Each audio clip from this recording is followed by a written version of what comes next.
Okay, I'm gonna call this one I don't know, confessions, Department of Rehabilitation, Vocational Department of Rehabilitation confessions, or whatever you want to call it. My journey, the last 3 years or so. I should probably start with stories. Everything's connected. The reason I do stuff is connected to reasons of things I did in the past, and why I'm doing the things I'm doing now, or because of things I experienced before now. But my brother almost died one time in a street fight up in Netherland, Colorado, where I lived. I was his neighbor. I lived next to him in a different house up there in the mountains, and he was jumped. He was intoxicated. Me and him were out drinking. It was a pretty good night, but my brother drank. He used to back then drink to excess, and he's a big guy. He looks like back then he looked like a Viking. He had super long red hair and a big long beard. Tends to get obnoxious when he drinks and get loud and, boisterous. And anyways, he said some stupid shit and did some dumb things that night, but he didn't hurt nobody. But he was kicking a door, and some people misinterpreted the action as he was going to ensue in violence. But they were drunk too. These people were all coked up and drunk too. It was the owners of this bar up there, the Pioneer Inn, and they came out and they kicked the shit out of him, man. They jumped him, and I'm there talking to an ex at this point, Danielle, witnessed the whole thing. They pounded on my brother. They jumped on him, and they were beating him to death. These drunken hillbillies up in Netherland, Colorado. One of which is still up there. He owns the Pioneer Inn. He's a piece of shit motherfucker that, basically because the bars pay taxes in this tiny little town, that they have influence over some of the organizations up there. Let's just say that, leave it at that. But to make a long story short, this is going on 3-4 years ago, but it affects even what goes on with me now. I was there. I got him home. This melee happened for about 45 minutes. I had a knife on me. I'll show you. I don't carry this shit on me anymore, but back then I used to carry this shit.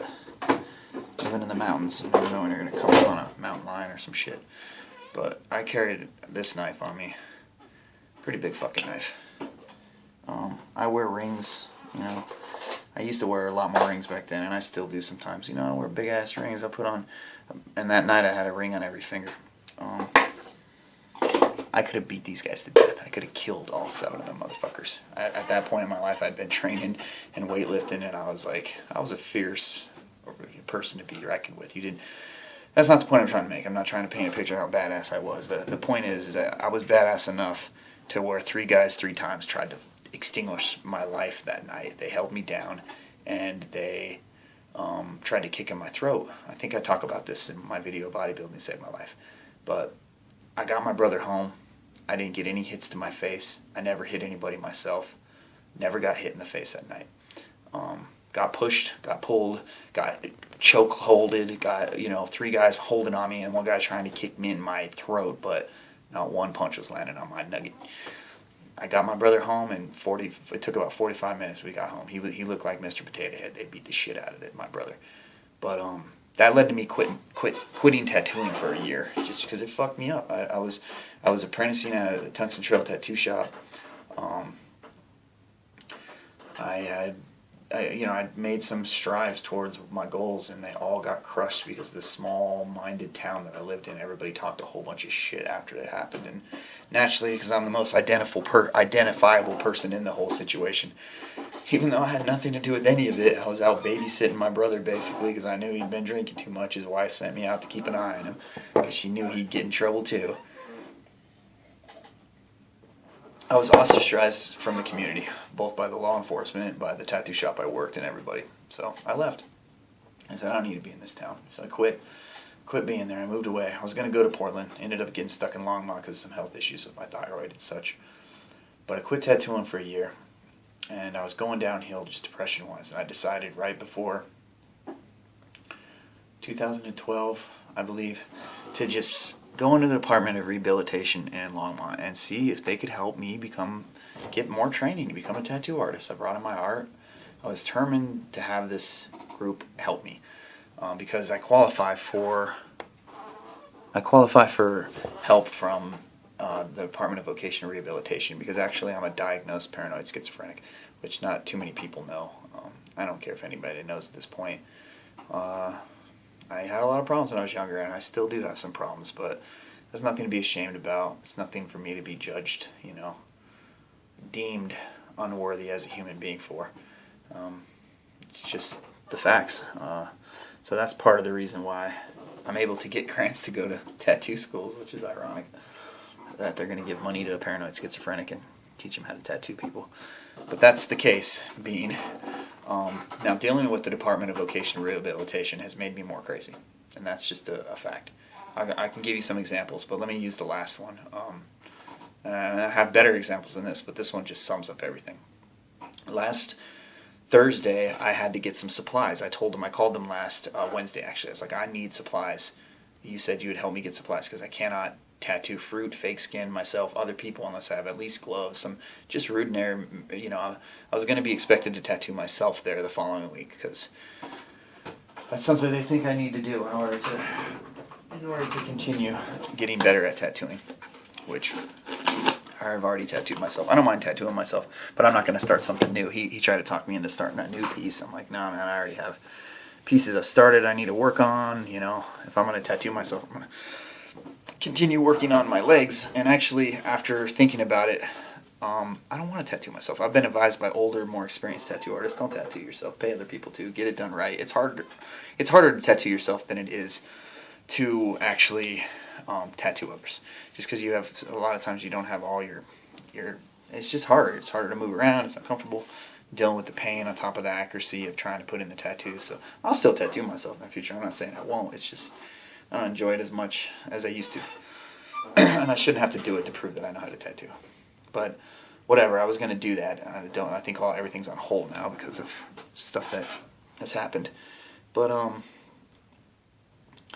I went in, I told him I needed supplies. I needed 6 things: paper towels, gloves, razors, bandages, bandage tape, cloth bandage tape, and Bactine. Some kind of like clean. Actually, I needed green soap. They didn't have green soap, so I asked for this hibiscus stuff and Bactine. It was a total of like 7 things. I think it was 6 though. It took over a week. I told them if they could just call in the order to the Walmart up the street. They have everything I need on the shelf. Yeah, I can go in there. I can go get it. You can reimburse me. Oh no, we can't do that because there's only 5 people that have a state-controlled credit card, so we have to run everything up the ladder and make sure that. Okay, fine. How long is it going to take to get this stuff? Because I need it yesterday. Actually, I need it. If I'm going to continue this program, I'm not going to bring my own gloves and use them at this school because I'm just not going to do it. I already told them if I'm going to this school, you guys are going to provide the materials I need because the school doesn't provide it. I don't have the money to do that. I'm not paying money out of my pocket to buy gloves to tattoo fruit. You know what I mean? Ain't gonna happen. So, make a long story short, it took 6 people over 6 days to get 6 items that they split into 2 orders. One order was expeditedly shipped from Walmart across town to the DVR across town. One order I've yet to pick up because Walmart hasn't figured out how to put the 2 items together, or I don't fucking know at this point. The guy, my state counselor, called the front desk lady to call Walmart, he then realized had to call a supervisor, who then realized they had to call the state controller, credit card controller to get permission in order to get the expedited shipping. All this shit that had to happen to get 6 fucking goddamn items. I told my guys, we could have all gotten a car with one item on that list, and drove there and got it quicker and cheaper. That's the thing. With the state, you talk about ridiculousness. Stuff that costs probably like $25, because I used the state to get it. If you factor in the man hours it took for them to fill out paperwork and have it sent and call the calls and call me and email me and make sure me to send pictures, screenshots of it's so fucking ridiculous. It took 6 days to get 6 things. And that was fast. That's the fastest I've ever got anything from DVR. So, it's a joke. The Department of Vocational Rehabilitation is so overwhelmed. I feel bad for my counselor. He said he's got 157 clients other than me. And I guarantee I'm his most assertive, demanding client because I go in there and I have what I want and they give it to me. Because that's what they're there for. I'm pushy. I'm just the way I am. It's my personality. It's the only way you get things done in the world. Nice guys finish last most of the time. I don't go in a place like, oh, you please. No, I'm like, here's your job. This is what you're supposed to do. Here's what you need to do it. Now pack it in that little box. Give me my receipt. I'll sign. Let's get out of here. I got things to do. So, dealing with DVR has made me insane. More insane. I'm more insane after seeing the bureaucracy. My fiance that I'm getting married to works for the county. So she works for like the city bureaucracy. Hear about all the shit she does. Because she works in like a paperwork filing department for IT. Like documents and shit. And then you see what the state has to deal with. And then you truly start to understand why the federal government is so fucked up. So... I've been given an opportunity, they call it, to rehabilitate myself, going to these I went to the Denver Body Art School and now the Blue Rose Tattoo School. Didn't work. I'm not rehabilitated. I don't feel rehabilitated at all. I feel crazier. I feel less likely to want to participate in the game. I don't care anymore. I want to become more like Van Gogh in his later years, Just leave me the fuck alone. Give me some cabinets and paints and, some coffee. Just leave me alone. I don't want to play. I don't want to participate. I can find people to tattoo. I'm a good enough artist, and I do go out, and pretty much whenever I go, all I do is talk about tattoos with people, because they assume I'm a tattoo artist anyways. So it's not going to be hard for me to find people to tattoo. But I don't know if I'm going to do it the right way anymore. And I am of the personality that does have some emotional variables and fluctuations that could be considered artistic in extreme nature. That's me. I don't care. So I guess that's my confession to the world, because people are always like, oh, what do you do for a living? Well, I get a check. I've been getting a check for over 10 years. I was diagnosed as a paranoid schizophrenic back in 2002. I got a medical reevaluation next year. Maybe they'll say I'm sane again. I doubt it, but, maybe. Maybe I'll be working at fucking Walmart in a year, being that guy I don't want to be, but I hope not. I really hope that in the next year I can work hard at tattooing so that a year from... maybe at some point next year I can start making a livable wage tattooing and not have to get a Social Security check. I don't. The whole reason I went into the Department of Vocational Rehabilitation is I don't want to get a check anymore. I want to participate in the world in a true function of a human being that isn't being supported by those around him via the government check, I understand that. I should give back, and I do. I want to pay taxes. I want to make more money than what I get. That's the bottom line. I'm tired of being broke. The $600 I get a month ain't shit. It doesn't barely. You can't eat healthy. You can't take care of yourself in this country very well with $600, $700 even. When your rent's almost that to live in a decent place. My rent here is $750. If I wasn't getting Section 8, housing, I'd be totally screwed. I don't get food stamps anymore thanks to, changes that have been made. But I still work. I still work here and there, and I do what I can, but I haven't had a steady job in, a long time. And I don't want to. Work is slavery nowadays. That's how I look at it. If you're working a minimum wage job, you're paying to be a slave with your life and your time. And I feel sorry for those people, and I don't ever want to be one of them. I'd rather play an accordion on the street for change.